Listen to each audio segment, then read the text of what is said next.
Hemen gaude Erobi ibaian, baina baida ere Aturria, eta hor dira bi erreka etortzen direnak Baionarat, eta hemen dira juntatzen itsasora joaiteko. Eta hori esker badugu portu bat Baionan, eta portuan ere bada aktibitatea initz, eta horren inguruan dira, eta hiriaren erdian badira bi errobi horiek. Museo hau duela 2001 ideki zen berriro, eta hor badira orain 20 gela, erakusketa gela, eta hoitan hemengo historioa aipatzen da, baita ere eskualerri guziko, iparraldeuntako historioa.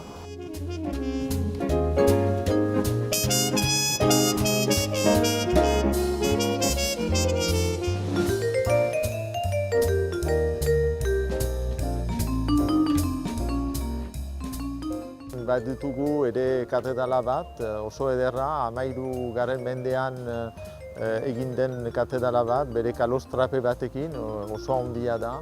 Baita ere, hemen baditugu Baionan 3 auzo, hemen gira zubi baten gainean, eta erdian dugu, baina gure aintzinean edo gibelean badugu Baiona tikia, baita ere guk deitzen dugun Baiona handia da katedraleko aldameneko auzoa, eta gero San Espiritu auzoa.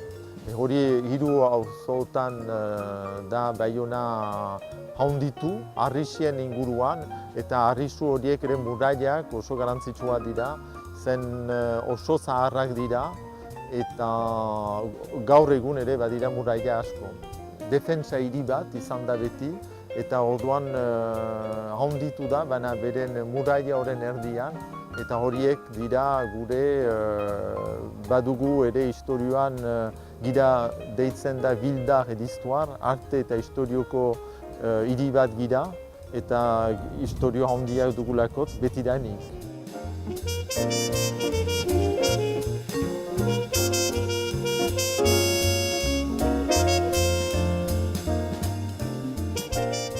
Gastronomia iniz, badira ostatu asko, adibidez Erobi bazterrean, badira denetan, eta badugu ere txokolatea, hemen Baionan.